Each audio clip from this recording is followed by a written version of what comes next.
Evening, everybody. I think it's gone live. I think we're live. Good evening, everybody. I hope you're all having a great evening. As you can see, we have a guest. We have young Ian with us. How are you doing there, Ian? Very well, thank you. Yeah, you're all okay? Yeah, thank you for joining us. And looking at Jeff over there, sitting outside his RV. Jeff's not working at the moment. He's at home for a few days, and he's using the time to bring his truck up to spec. How you doing there, Jeff? I'm doing good. It's an absolutely beautiful day here. Isn't it? Isn't it? I can I'm see sitting it. in the I'm sitting in the shade of my RV, and I'm taking a break from all of the things I've done. I sprayed the outside off a little bit, got rid of most of the cooties. Hmm. Yeah, because it was a bit grubby and a bit mossy because it had been standing for a while, hadn't it? And it sat in the sun for a long time. Yeah, it's looking a little bit better now. I still need to clean the windows, but anyway, Um, we have Roland with us tonight. Hello, Roland. I bet it's beautiful this time of year in the Black Forest. We have Allison O'Brien. Good evening, Gabriel and Jeff. How wonderful to have you back, Allison. Tell us how you're doing. We have Andrew Graham with us. Nice to have you back, Andrew. Station Master is with us. Mark Burgess is with us. He says, Jeff is outside. Yes, I am. It is yeah. absolutely beautiful here. Who else have we got with us? Oh, the Wandering Ponderer. Good news, Bernie. Oh, that'd be interesting to see what his good news are. Ed Hasseltine is with us tonight. Evening, all. First time I've managed to catch you live. Well, how wonderful, Ed. Glad to have you here. Hi there, Ed. Did Bernie get hold of you last night and sort these tickets out for the Bardic show? Because I think he was quite keen for those tickets, and they couldn't get an animal sitter, so I had a spare ticket, which is sad. Sad you can't take your animals with you, I guess. But anyway, Before we get started, we have excellent news. Station Master says, good news, I have my wheels back. Well, here you go. To having wheels back, Mr. Station Master. Bernie is mobile. Hurrah, huzzah! He needs that. Yeah, he probably needs to go and talk to his bank manager now, I'd imagine. It's not been a cheap job, has it? Anyway, Ian, welcome to the show. Tell us about your week. How have you been this week? Me, I've been very well, thank you. Yep, pretty good. Apart from just my cat. My cat's been to the vets today, and got teeth problems. Possibly have to go and have 8 teeth out. They were saying, but not great. You'll look like Gabriel and I. Yeah, I won't be far off behind you. But no, it's been a good week. The weather's been nice over here so far, so good. A bit cold today. Actually, it was a bit of a shock to the system this afternoon, but it's been pretty good otherwise. We've been busy with the gardening. I've been seen a new customer today, so quite nice to go and see somebody new after doing 2 customers for 25 years. Sadly, both of them have passed away, so I've got to try and find somewhere else, keep me going for the next 7 years. I have to ask the elephant in the room. I have to ask, in my opinion, the first question everyone is wondering, and that is: in your travels, do you ever get to work for famous people? No, apart from the fact that my first job, when I left school, I went to work for wanted to really do carpentry. Couldn't get into carpentry, but I actually, because there was 3.5 million unemployed, and as probably Gabriel knows, Margaret Thatcher was in at the time, so things weren't good. There was no housing market, so there was no carpentry. Couldn't get into that, so I went into gardening, and in the end, actually, I was given my first job by a man called Harry Green, and his daughter was on Blue Peter, which is quite a famous children's program. So I got to meet him and his wife. He was apparently one of the first people to do a TV program of DIY. And his wife was also an actress. She was in, again, quite a famous program at the time, years ago, back in the 70s and 80s, I suppose, Crossroads. She was in that. as well as many other films years ago. But yeah, Sarah Green's dad gave me my first job. Had he not done that, I may not be gardening now. I could be doing all sorts. So quite an interesting thing. But yeah. I've got to say tonight, ladies and gentlemen, if you look down below, you'll see the number running across the screen. That number connects to this phone. If you have any questions about gardening, if you have any questions about that, we have an expert with us. Please. You didn't tell me that. Well, I thought while you're here, I mean, I've got a question for you. I have a bay leaf tree outside my bay tree. And it's growing really, really thick to the point where how can I trim that back without harming it? Yes, you can go back as hard as you like with that, because I actually have cut several down where they've got too big, because they're really, a bay tree is like a herb, and herbs you can always cut back hard. So definitely you can do that with a bay tree. You can cut it back to a stump. If you did it now, once this heat's gone all out the way, and then cut it back as hard as you want, and then if you're worried about it, keep giving it a drink till we get into middle of September, and then that will help it along to regrow some new growth on there. Okay. Yeah, there's no reason why you couldn't do that. Or again, you could do it after the winter, early springtime, and again give it a lot of drink, a lot of water, because if we get a dry spring, then things suffer and they don't come back. Like this, and that's what's been happening with a lot of things over here. The springs have been way drier than they should be. So yes, you can certainly. It's going to get half to the ground. It's going to look like the plunderer's his vicious bush. You're going to take it all the way to the ground, aren't you? I don't know. I don't think so, because it's growing outside my bedroom, my bath, my kitchen window at the moment, and it's cutting half the light out. So I was thinking of just the bit that's in front of the window, kind of cutting that out. Because I like the thing. I mean, I should tell you, my garden, you would have wept. It was overgrown up to here, front and back. In fact, last year I opened my back door at one point, and there was a ripping noise as I opened it, and that was the vegetation removing itself from the back door as I opened it. And when you looked at the vegetation, there was actually imprints of the door panels in it, together with a tunnel where the cat flap entered it. Wow.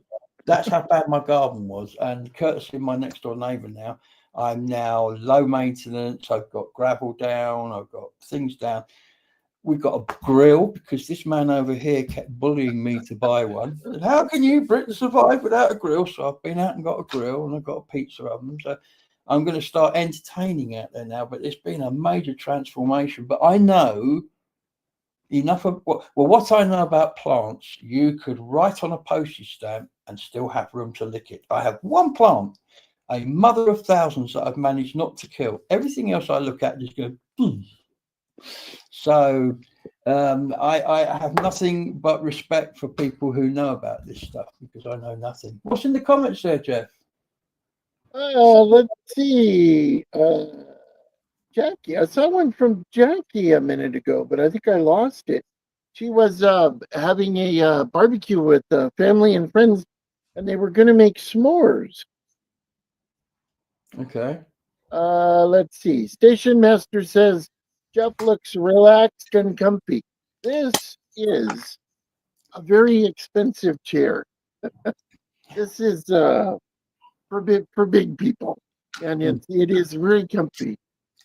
It is. Let's see. We have Mason Lawson with us. Hi there, everyone tonight. Let's see. What else have we got? Andrew Norris is with us. Nice to see Ian alive and kicking.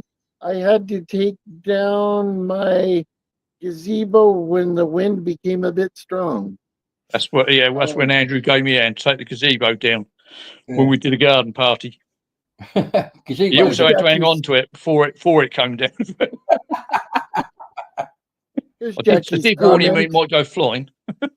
Yeah. Hello, Gabriel, Jeff, and all, having a family barbecue and toasting marshmallows, having s'mores. Later, we're playing board games, just checking in and out. Enjoy your evening, everyone. Yeah, make the most while you can. Did you see Mark Burgess there, Jeff, as well, come in?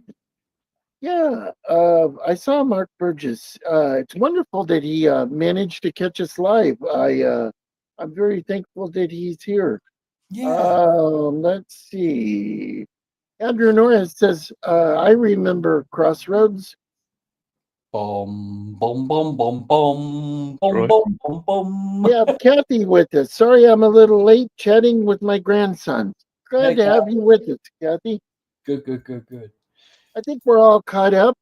Okay, Ian, I wanted to ask you, because we had a little test go at this the other day to make sure it was all working, and you started to tell us the story kind of how you came to work, how you work, and that was fascinating. So I'm going to ask you again, so how did you get into your trade? What happened? I mean, did you leave school and think I'm going to be a gardener, a pilot? Yeah.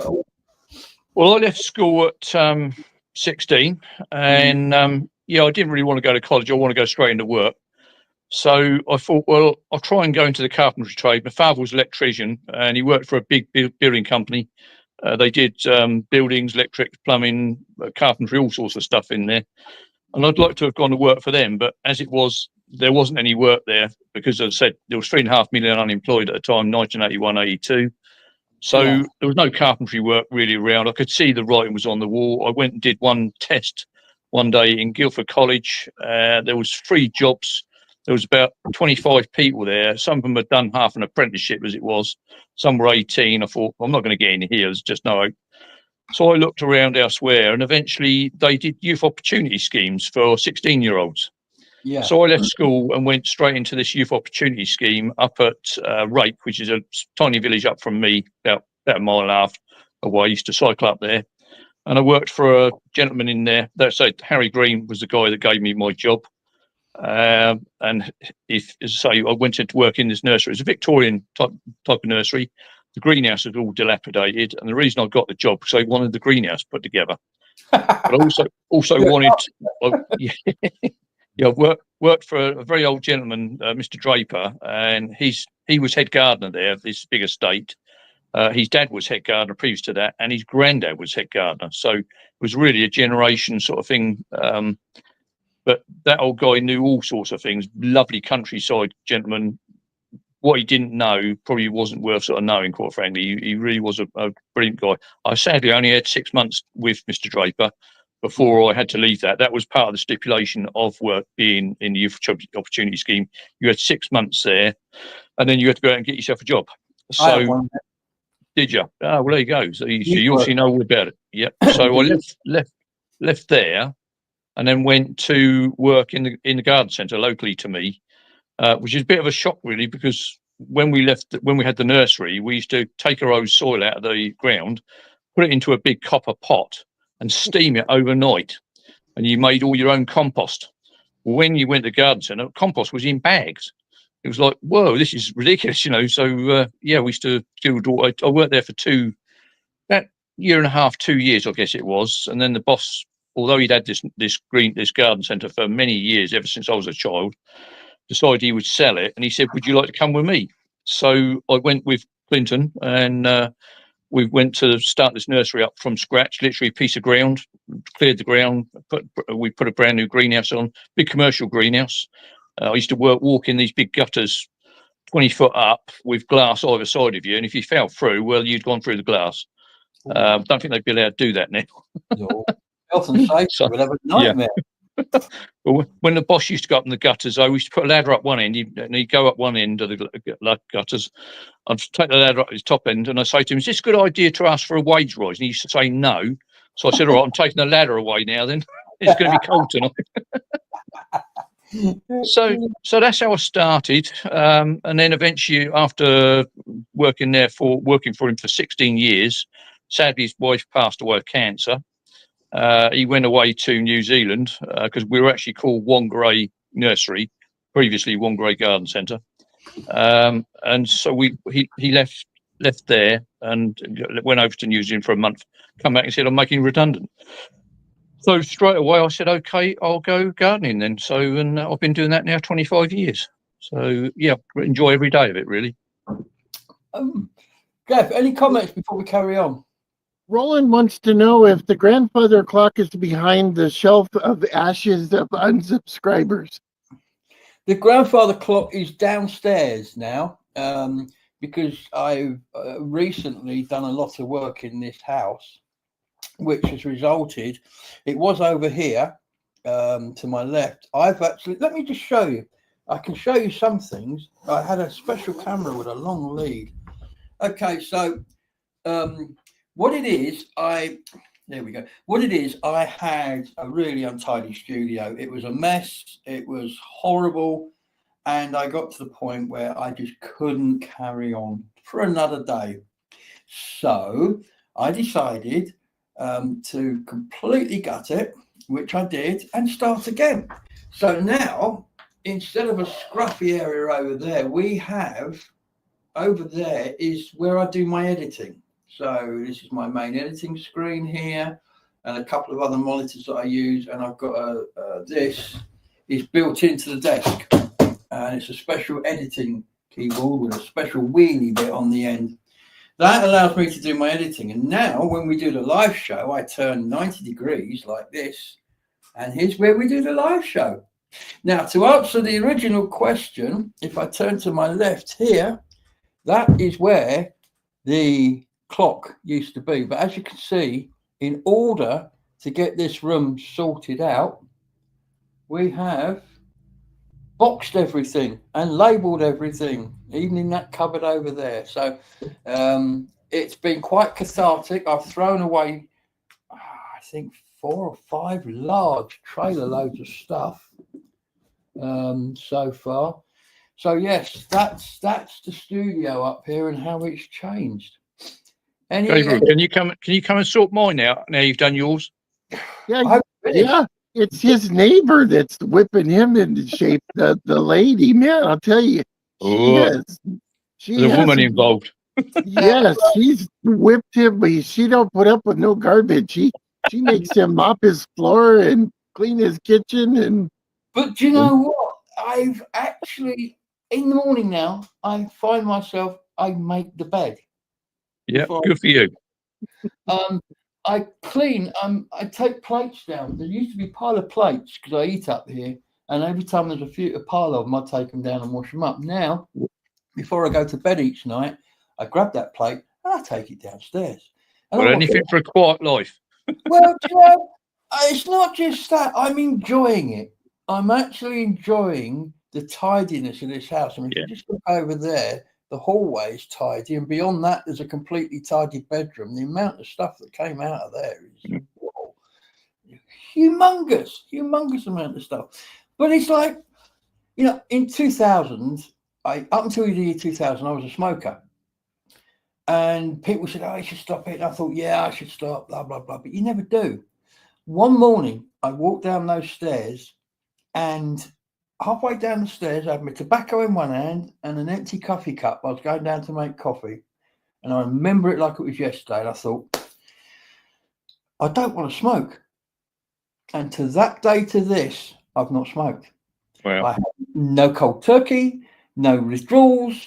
I don't know. I think it's because a switch had gone ding somewhere deep down that I didn't want to do it anymore. And it was like the house. It got to the point I was looking for something I put in. There used to be filing cabinets here. I was looking for something that I know I'd put into one of those filing cabinets 2 hours earlier. And then when I came back for it, I couldn't find it because the filing cabinets were just full and I was having to unload them. And I just thought, that's it, no more. So the next day I started emptying everything out the window. Literally, it goes out the window, falls on the ground downstairs. And then the lovely lady next door, her father has a car and a trailer, and we do tip runs. Because one of the problems I have had for a long time is I've had no car. And so if you haven't got a car, all you can do is move rubbish around and rearrange it.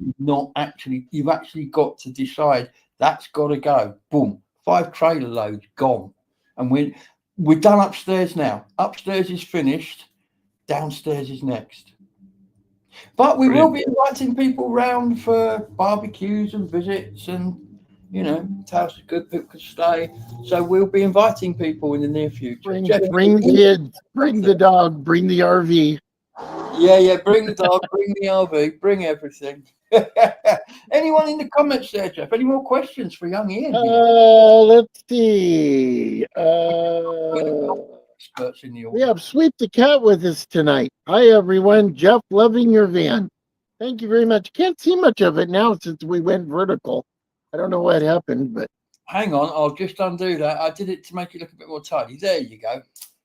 Because it made Ian really small down the bottom. That's all right. I don't mind being small. That's cool. Let's see. We have Tracy Murphy with us and Andrew Murphy with us. Hi, guys. Tonight. Hello, Tracy and Andrew.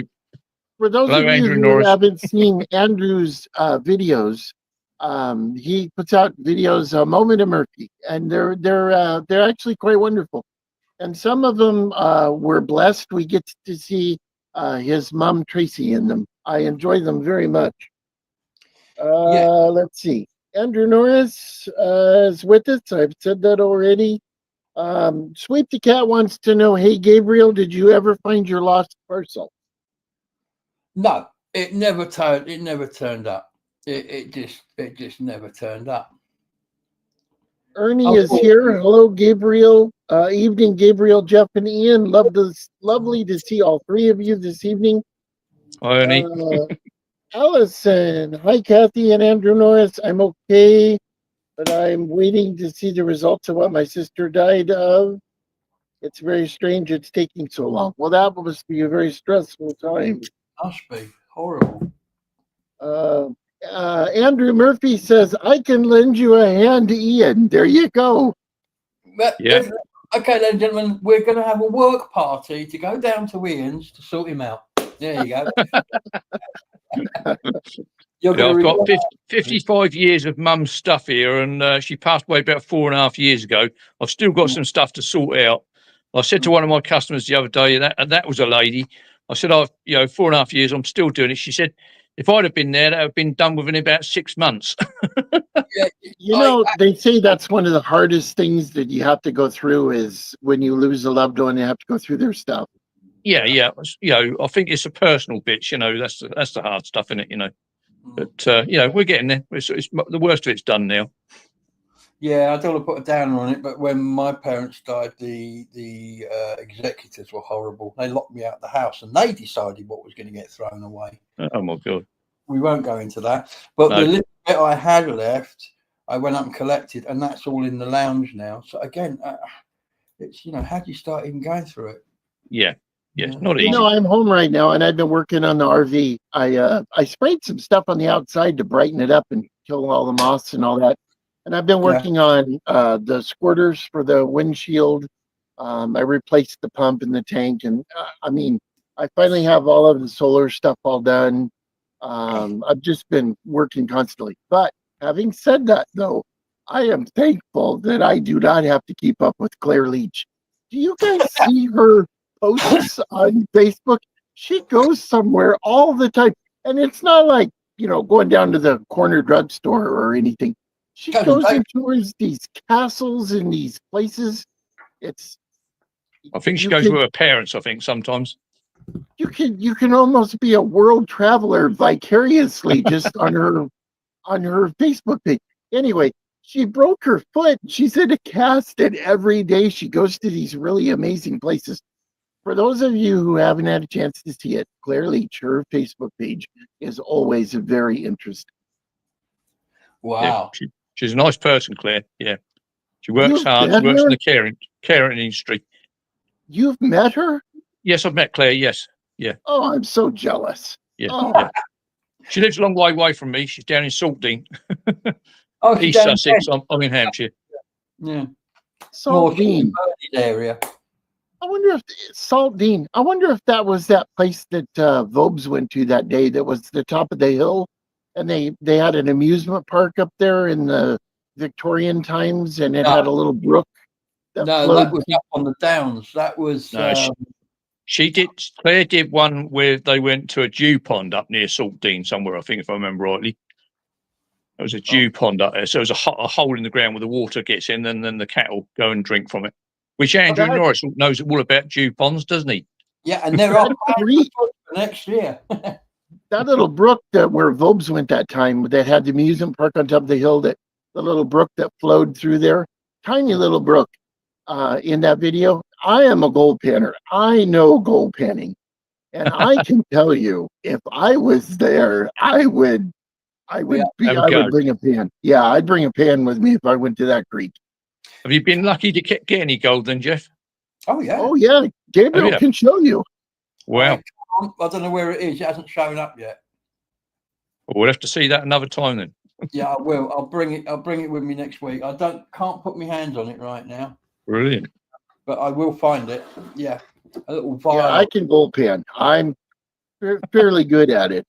Yeah. Right. Yeah. Absolutely. Anything in the comments, Jeff? Let's see. Station Master says Devil's Dyke was where the Victorian place was. That's it, Devil's Dyke.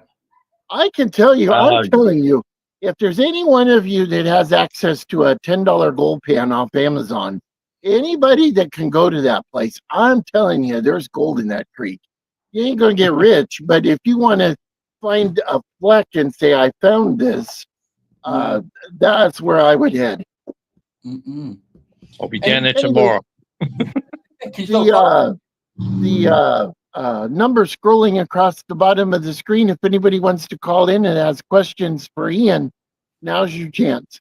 Or any questions, but yeah, specifically garden questions while he's with us, please do call, and this phone will ring, and you can talk to us, which would be grand.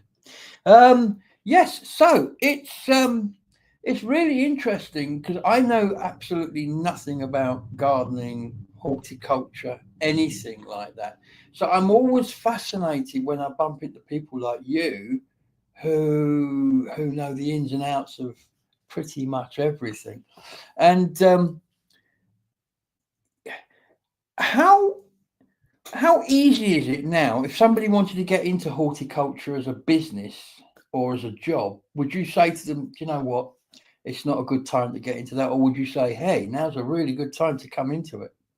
I think when I got into it, which would have been back in 1999, I think I was very lucky because I seemed to pick up a lot of customers very quickly.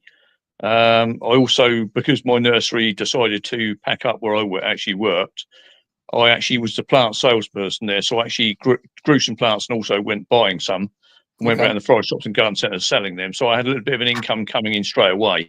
I think the first thing to do is to make sure you know your plants. If you don't know your plants, mainly your shrubs and your perennials, those sort of things, mainly your bedding plants, know a bit about trees if you can. That's quite useful to know. And know how to prune. That's one of your major things. Pruning, knowing what to weed and what not to weed, knowing when to prune. There's a lot to learn. The good way of getting into it is to go into a garden centre and learn in a garden centre. You learn your plants there. That's always a good start up. I'm actually got a girl comes with me on the odd occasion when she can. She actually worked in a garden centre. She'd like to do her own gardening business. I think she'll do quite well. It'll probably start out as a part-time business because she's got a little child. And then she could probably take it on from there as it gets bigger, So where I take on a lot of the big jobs, she may want to take some of the smaller gardens on. So you're not so sort of big stuff where I take on big hedge cuts, go up probably 25 foot or something to stupid, So those sort of things I wouldn't advise her to do because once you have a fall, that's the end of it. Sorry? Do you do hedging? Yes, yeah. That's one of my main things from the autumn time onwards throughout winter. Hedge cuts, trees. We do put up fencing, gates. I can do patios, but I avoid it like the plague, making patios and paths. But yeah, I mean, mainly maintenance. Sometimes you get to do planting. Again, I prefer the maintenance side of it myself. That's one of my favorite old time films was the British, the 8-minute documentary where it shows the guy going out and building hedge by the baby sticks. Yeah. If I could stop everybody for a minute, it's just a little something we need to do here.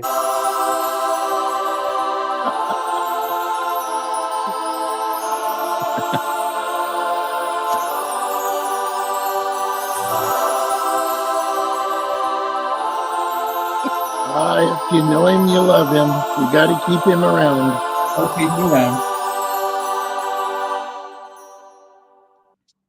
And there we are back again. We do. That's a thing we do all the time. Keep the Well, man. I have a tree question. You know, a lot of the trees that you guys have there, we have them here. We, you know, I mean, we have elm trees, you know, we have birch trees, but there's one that you guys talk about from time to time that I have never heard of before. And is it the London plane? London plane, yeah, they're very big, very, very tall things. What exactly are they? Are they an elm? Are they an oak? Well, they're really not neither. Really, they're not related to either of them. So they are a plane tree. It's a separate species to anything else. But I know there's some massive ones up in London. A friend of mine was a tree surgeon, and he actually had to go climb up into them. I don't know how high they go, but they're pretty damn tall. So he gets up halfway up, and he decides literally he's getting the jitters. And he said, "I had to come down." He said it was just too high for me. So, but yeah, they are big, tall trees. I don't think they're as big as some of your big trees, your redwoods. They're not quite as tall as that, but they're certainly getting up there. We have a Douglas fir in southern Oregon right now. It's 328 feet tall. It's one of the tallest trees in the world. It caught fire. It has a fire burning, I guess, inside it, and they're trying to. It's like 320 feet up. Fire in the street. They're trying to figure out how to save it right now. It's very sad. I have a question about redwoods. You know, there's actually more redwoods in England now than there is in California. They're really taking off there, and I'm wondering, how do you feel about it? I've actually got one in one of my gardens, actually, but he's very close to the house. And every so often it decides to drop a limb, which isn't clever when you're working in the gardens. And those limbs are coming from quite a long way up. I know, yeah. Yeah, and then they get stuck in there and you can't get them out because they're so high up. You just have to let the wind take them out. But I've actually had some redwood for my log fire. It burns very well. I mean, the customer I go to, he says, no, that don't burn very well in the fire. But I have bring these logs back. I cut them up and I put them in my greenhouse. So they go like kiln dried. So 2 years later on, they are really good burnable timber. What are they like as timber? They're quite hard. They're quite hard, and they actually are red sort of inside.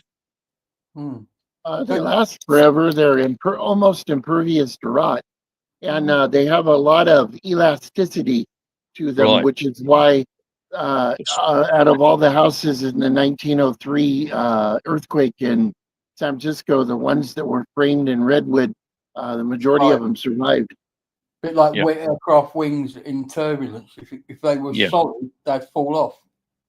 Small batch root beer. If you guys were here, I would share. I got a root beer in the fridge. I've started on the kitchen as part of my tidying up, and I discovered a can of Dad's root beer. Now, it's not the best, but it's root beer. Root beer is not easy to get hold of over here, but I put it in the fridge. I don't know what happened to it. The tin got crushed partially, so it's in the fridge. I'm going to open it when it's nice and cold. Anybody in the comments there, Jeff, before we carry on? Andrew Norris says, I know all about one DuPont, and that's about it. Yeah, and there's going to be some news about that. It's not all over till the fat lady sings, and she hasn't sung yet. Hello, Ian's on the move. I'm on the move. I'm going to put a light on. It's getting dark. It is, isn't it? Yes, I've noticed. I might put the other one on instead. Yeah. I might stop that Kathy flash on the back. Question for Ian. My colleagues at the Bluegill Railway don't think it's a good idea to plant anything at the moment. It's been so dry. What's your opinion? Definitely, yeah. Don't plant yet. Wait till we get to September, and then make sure they water it pretty well. Because anything some people are trying to move plants. That's totally the wrong time to do that. It's been so dry. We've had 4 heat waves over here, up in their 30s anyway. Certainly 32, 33 I think one day was 35 degrees. Not quite as bad as about several years ago. We had a 40 degrees one day. I went to work from 7 o'clock till 11 o'clock and thought, that's it, I'm coming home. No more. And I worked outside, trying to do a bit of woodwork outside. I thought, I just saw a bit of wood up. I was making a unit up, and yeah, I couldn't even do that. It was shattering, literally shattering. So I don't know how you survive out there, Jeff, in the heat. Well, I live in the Northwest, and I'm only about 11 miles from the beach, so it never really. I mean, I think on Thursday or Friday this week, I think it's supposed to be like 91, but it'll be beautiful in the morning, and it'll shoot up to 91, and the sun will set, and an hour after sunset, it'll be gorgeous. Yeah. So it's not really. It's not like it isn't like Phoenix here. We get the humidity. I think that's what really shatters us out. The wet air. Yeah. Damn. Yeah. Andrew Norris says we have a famous park in Zagreb surrounded by London plane trees. They shed their bark every year. They do. Yes. They do. I know that. In fact, London planes is something I know a little bit about. Not much, but a little bit. When I come out of the Jewel at the watchmakers, Jeff, in Bath, Tupra, I've showed you that huge tree that takes up the whole square, haven't I? Yeah. That's a London plane. They just do grow huge. You can see them when you look at Google Maps because they have a fairly round growth. Well, I took forestry in college, and that's not something that I've ever heard anybody ever mention over here. I never even heard of such. I have a feeling it's a tree that's known by another name over here. I'll have to Google it later. Oh, it doesn't travel. Mark Burgess says, what is root beer made from? It's made from birch bark. Birch bark. It's actually and sassafras, and it's has vanilla extract in it. Actually, it's quite good. This is 1819, which is a company in the Midwest. It's made in relatively small batches. Actually, it's very tasty. Let's see. Come on. Generation Z says, where did Gabriel get his root beer? Do you know, it's been in that kitchen so long, I don't know. It may have been occasionally Jeff and I used to go to somebody like the American Grocers and we'd order stuff in because I, having known Jeff now for 5 years, have developed a bit of a taste for American crap food. So things like beanie weenies, hamburger helpers, tuna helpers, you name it. If it's in a packet, I like it. So we used to buy stuff in, and I think it was just one that's been left over behind a cupboard somewhere, might be even behind the microwave. It looks like something's fallen on it because it's got a crushed corner. But yeah, we had a lot of fun in those days. It wasn't always healthy for you, but we did have fun. We did have fun. We need to go shopping again at some point for some more American goodies. We do. Going back to Ian, Ian's very kindly sent us some footage and some photographs.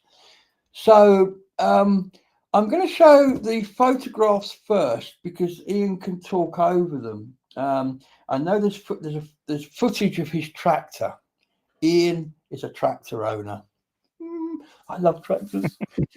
In fact, he made my day in the footage. There's a beautiful grey Fergie working its way across the field. My favourite tractor in the world is the grey Fergie. Anyway, we'll come to that later. I'm just going to run these pictures. They last about 2 minutes, but Ian can talk over this if he wants because there's like pictures of tractor, and also you have a field. You took a business loan out and bought a field, didn't you? So you're growing as well. Yes, that's right. Yeah. When I was 23. So I've had the land about 35 years. That's why I ended up with a tractor. Yeah, that's a brand new McCormick tractor, that one. Yeah. So my one's 40 horsepower. This one, God, he's probably about 200 horsepower, maybe a bit more. Yeah. So massive one, brand new. That's a picture of the nursery I used to work in, and there is primroses there, all in the ground. We had a snake in there one day. My boss pulled the hose pipe, as you can see, As he pulled the hose pipe, the snake come with it. Oh wow! So, It's your tractor. yeah, that's my tractor. That's where it's been done. And that's my father sitting on the tractor, because as soon as I got the tractor up there, Dad would get on it and say, "I'll start it." That meant he'd be on there the rest of the afternoon. Give me about half an hour if I was lucky. And this is when I first bought it. Now, I remember seeing this tractor going. It wasn't in this state, but it got left up the field there for several years on my boss's old land, where a gentleman had it, and we did it up from there. And that's my field before I put all the hedging in. And that's, I bought 3.5 acres totally, went up around the corners, an L-shaped field. Mhm. That where the car is now is literally where the track is that goes up to the top field. And what do you use it for? I used it for ploughing and growing Christmas trees, and we've used it. I've taken away soil from customers' gardens. I've pulled out trees with it. Pulled out my mate's lorry, got stuck it next door with a load of timber on the back of the lorry. He was trying to pull it out with a pull, got the tractor out. I mean, real drive full key too, and he's no hope. So got the tractor out, and literally within 5 seconds he was out of the ditch. So he was all right. But yeah, it's been a handy little tool. I paid £75 for it. Did you really? £75 in the state it was in. Yeah. Probably worth about 3,500, something like that now. So not a lot of money, but if you've got land, you need a tractor to cut the grass and tow trailers, all sorts of bits and pieces, you know. So quite handy. What size is it there? How many horses have you got under there? Only 40 horsepower. Whereas a Fergie's only got 25. So literally, and my tractor at the time, and that's an International B414, it's actually got disc brakes, all things. It's got a 2-speed gearbox, so you can go up for ploughing or cutting the grass. It's also got a diff lock on there, which is useful if you get stuck and one wheel starts to spin. You can push a diff lock down, and that will then gauge both wheels together. So generally, it'll pull you out of any hole you decide to get into. Yeah. It's a beautiful tractor because it's later than the Great Fergie, isn't it? It's more. Yeah. Fergies are more the 50s style sort of thing. This was 1960. The first one was B250. Then they went to the B414, and then it was the B444. So they upped it, and there was also the 434 as well. That they upped them, but mainly they were all designed on the same sort of engine that you had there, all about 40 horsepower. Yeah. So I mean, you say £3,000 will buy you a tractor like that. Would that be ready to go and take part in competitions, or would it still need a bit of work doing to it? If you wanted to go ploughing, there's absolutely no reason why you couldn't go ploughing with a tractor at that price. You know. That's amazing because you're getting into all this historical stuff at quite low cost when you compare that to, say, a classic car. Yes, yeah, exactly. Yeah, I mean, agricultural machinery. You know, a lot of the old Fergie stuff. You can pick up Fergie ploughs for £200 or £300. I've got a Ferguson plough. I've got a Ferguson, which I had a very unusual one, an actual offset plough. What I used to clean the ditches out with years ago. Okay. And I actually imported that back into Ireland. A guy came out from Ireland and wanted to buy it because it was quite a rare tool. Yeah. And my father also used to do some of the painting for us of the tractors and the tools. We sold out also back into Ireland a ring roller. Oh. And I think we had a spreader, if I remember rightly. We just go on the back and spread out the fertiliser on the back. Oh, they're great fun, aren't they? Especially if you get illegal campers in your field. Did you see that farmer? I think it was in Ireland. Actually. Oh, yes. He just turned his spreader on and just drove right through the middle of it. Yeah. Good idea. Good idea. I like that idea. So you've just worked on your tractor, haven't you? Recently? Yes, I finally got it going. Yeah, I've got trouble with the starting of it. It's got 4 glow plugs in there. Yeah. So about 2 years ago, I replaced these glow plugs. As I went to go and start it, there's a thing on the actual dashboard called a pepper pot, and you push the handle down, it gets the glow plugs going, and as it gets the glow plugs going, you see the pepper pot glow up red, and then you know you can fire the engine up.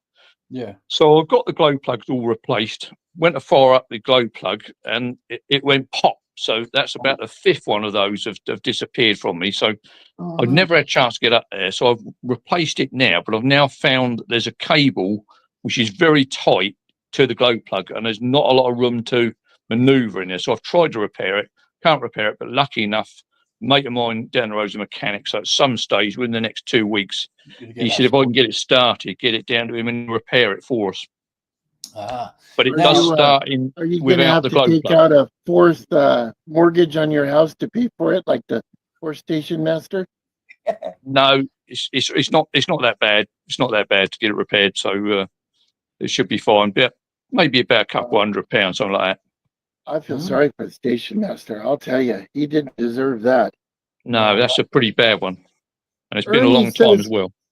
I have 270-year-old Holm oaks. One had an 18-foot branch that broke off in last December's storm. It was chopped up and I gave some away. Apparently, it's one of the hardest woods to carve. Yeah, but oak would be. Do you guys have madrona trees over there? That's the hardest wood I've ever seen. I've not heard of that.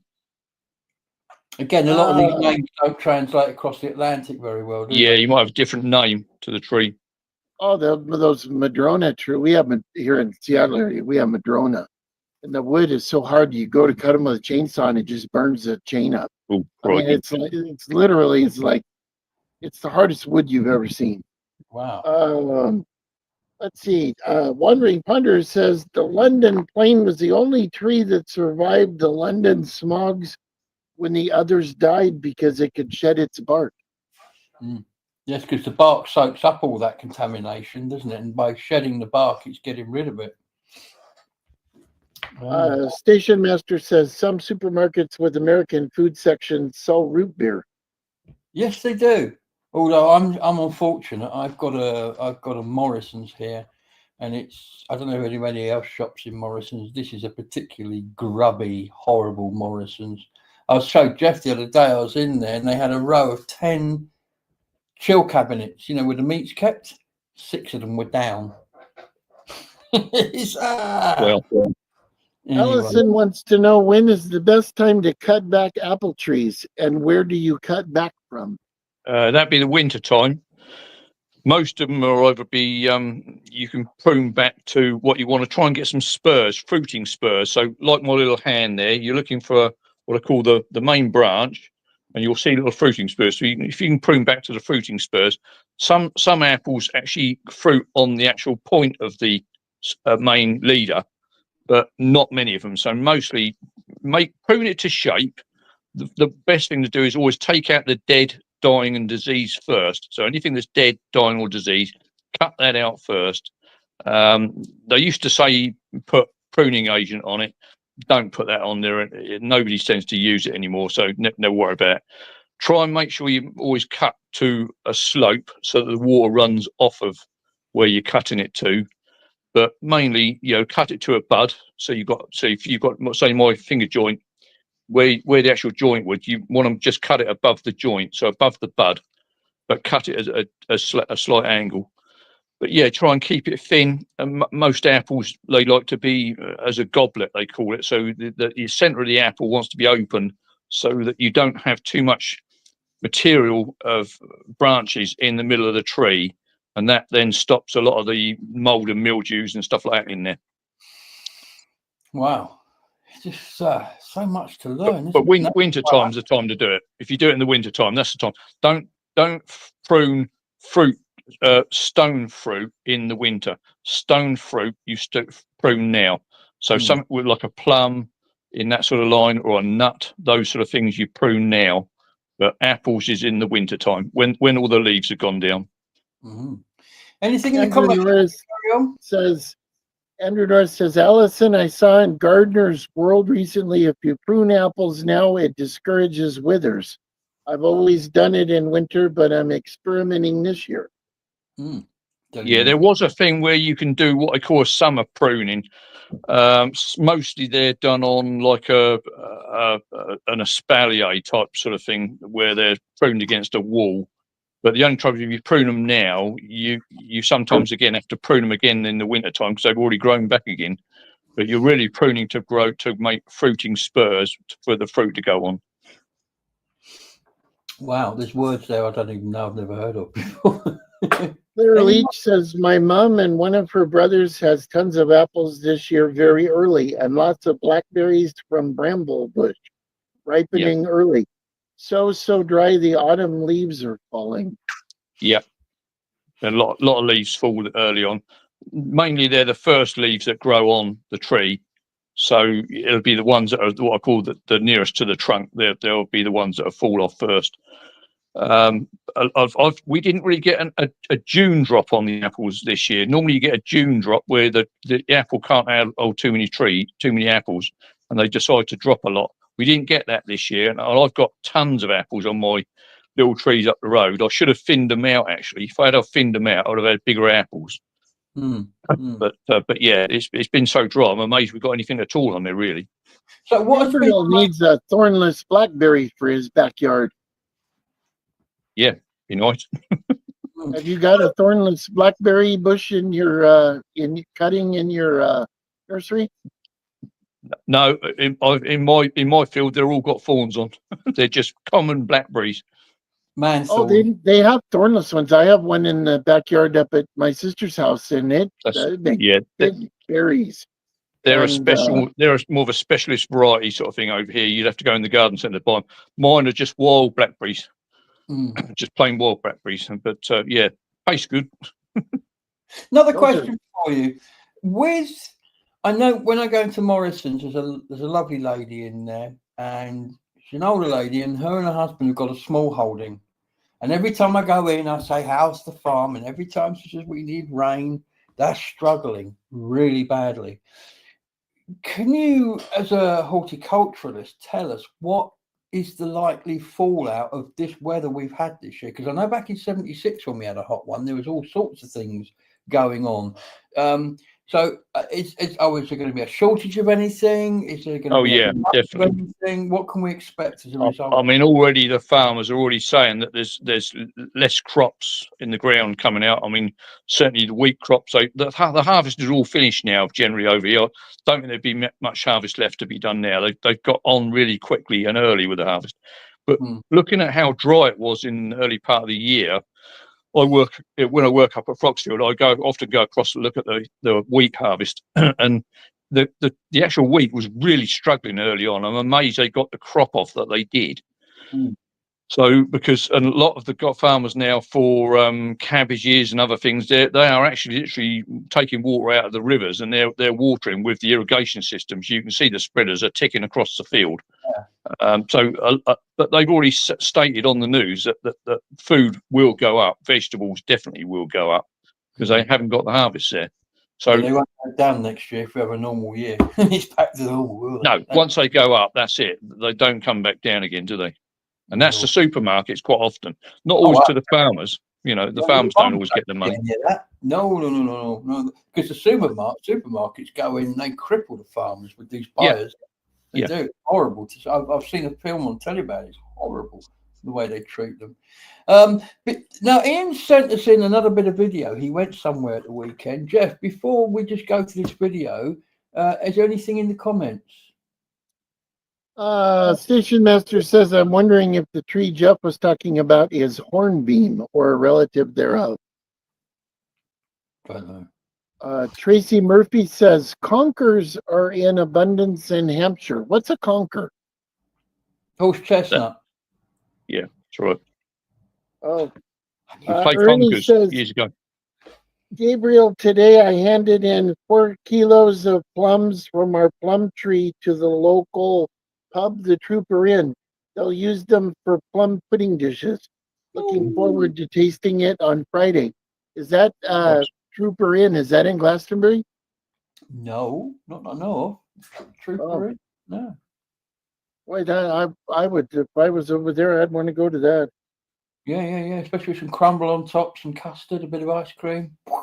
Pucker. Nice. Anyway, so Ian, where were you last weekend? And I'm just going to put this little bit of film up so you can talk over it. It's not very long, so carry on when the film's finished. But there is a grey Fergie here. Oh, watch out for the grey Fergie. Okay. Well, I was actually up at Foxfield. They did a thing called tracks across the field, and it's where they do a lot of ploughing and cultivating sort of on the field. This was all new tractors in there, the Land Rovers, and there's that big tractor which is the McCormick. So that's from trade, and this is where they're doing the ploughing. There it is. As your Fergie. Oh, I love those things. They just make a lovely noise as well. They do. They're lovely sounding, sweet sounding tractor. That one. Beautiful. He's cultivating actually. He's not actually ploughing. He's cultivating the land after the guys have ploughed it up. He's got a rigid tine cultivator on the back. Yeah. If you look in the back, looks like there's an International over there. And the big yellow one's a Mur Hill. That's got about 101 horsepower. That big one. That's a big industrial one. Yeah. For big farms. Yeah. You don't see many of them around. And no Lamborghinis. No Lamborghinis, no Ferraris, no Porsches. No, Because a lot of people don't realise Porsche actually made a tractor as well as Lamborghini, and that's a brand new John Deere. Yeah, you see. He could actually be the owner of the field because he looks like he's got a massive, great big unit on the back. So he's obviously mini tilling the ground over properly and giving it a downward cultivator. Look at the dust, how dry it was there. It was bone dry. And across the road from where I've been working the other day, they were actually milli tilling that as well. So they don't go in deep like you do with a plough. They just go take the stubble down, and there was dust all over the place. The back of the tractor was just going brown. Terrible. I bet. I mean, we have this hurricane coming in from the Atlantic that is probably going to affect our weather as much as hit us. It's what it's going to do to the Gulf Stream, because it depends when it hits it. If it hits it at a certain point, it will get picked up in the Gulf Stream and it will hit the northeast of England. If it doesn't get picked up, it will run along to the south of that Gulf Stream. But what that means will allow is there's a low ready to come in above the stream. So if it doesn't get caught up and thrown at us, we get loads of rain. If it does get caught up, then the chances of bank holiday Monday will be dry and pleasant. So you can't win for losing, can you? But I guess that's the weather. I follow the Met Office YouTube channel. It's brilliant. I suppose as a gardener, it's essential for you as well, isn't it? I always look at the weather. Yeah, I always look at the weather at sort of 6:30 at night to see what's going to be. It generally is pretty well accurate. You know, they give you a good indication if you look at the local weathers. Sometimes it don't always work because where I am in Hampshire, we're sort of all in the middle of the south. You know, so you've got east and west, and we've also got a hill, South Downs, and that makes a lot of difference. Sometimes you can go the other side of South Downs. It can be beautifully sunny down here. Where I am in Liss, you can get sort of the fogs and the rain, and it's most strange. You know, a few miles down the road, and you perfect sunshine. Yeah, it's like that in America. I mean, Jeff was telling me one Christmas he woke up and it was snowing. It was like building snowmen, but they went down to the beach for lunch and had dinner on the beach. You could do that in America. It was sunny down there, wasn't it, Jeff? Yeah, I lived in Northern Cal, and it was at Christmas time. We got up one day and it had snowed, and snow was deep. And we got in the car and we drove down to Chico, and it was like 70-degree day. It was beautiful. But it was only like, I don't know, 120 miles, something like that, down to Chico. It wasn't very far, but it's, you know, we have elevation, you know. That makes a difference. We don't have that elevation. You say 120 miles like it's only down the road. To us, 120 miles a long way. Yeah, it is. It's like Jeff was saying, you're driving somewhere the other day and his sat-nav told him his next turn was in some 1,000 so many miles. I said, fuck me, Jeff, if you drove that many miles in this country, you'd be in with the fishes. Yeah, you would. Yeah, when you get to the I-80, the I-80 84 split right out just east of Ogden. Yeah. Your sat nav, and you know, I have a load going back east somewhere. Your it says your next turn is like 1,480 miles. It's true. That's Amazing. incredible, isn't it? I mean, we can't even, we can't even kind of imagine those distances. I mean, How many miles, Jeff, do you drive generally in a day? If I'm out west and I have a load like coming home, I can do 630, 640, no problem. Wow. If I'm east of the Mississippi and a place that that good people shouldn't have to go, the best you could hope for is about 480, 490 because of the cities and traffic and all that. Well, I'm not going back east though. After I retire, there's nothing back there for me. People are crazy. They think crazy. They drive crazy. The weather is atrocious. It's like probably, I don't know, 80 degrees here. On the coldest day this winter, it might get down to 40 or 30. right. There just isn't weird temperature swings. And back east there is. I mean, I've been in Fargo before when it was 40 below zero. Sure. So that's cold. That's like Arctic. Yeah, I don't care anything about it. But no, who does? Who does indeed? Jeff was telling me a while ago. What was it I was going to say? I've forgotten. Doesn't matter. It'll come back to me. But yeah, so there we go. We have almost come to another show ending. In fact, we have come to another show ending. Ian, it has been an absolute pleasure having you on. Well, will you come back again? Yes, if you want me to. Yeah, sure. Yes, no problem. Yeah, no problem. If I say thank you very much for inviting me. It's been a pleasure to do. Very kind. We'd sure like to because people are going to have questions, as we get into the fall, and then I don't know if I'll answer them, but I can give it a whirl. And springtime. Yeah, absolutely. Yeah. And I mean, maybe I could learn something. Who knows? Well, perhaps we'll get you down to Hampshire and we'll learn you some gardening. I'd love to do that, and I'll bring my cameras with me. That'd be perfect. Yeah. Let's do it. Tell us the name of your business so everyone can get a hold of you.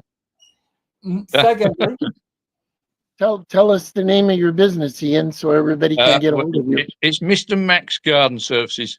Because as you guys were saying, you couldn't say my surname. Nobody can say my surname. So instead of saying McGoughan, I just call it Mac. So Mr. Max Garden Services. But I'm hoping next year by April I might be able to go down a 4-day week. That's what we're looking to do. So we'll see. Nice. That's good. Jeff, anything else in the comments before we kind of shut down and say goodnight to everybody? Ernie says, bye all, another great show as usual. Ian, thank you very much for your advice on gardening. Claire Leach says, thank you all.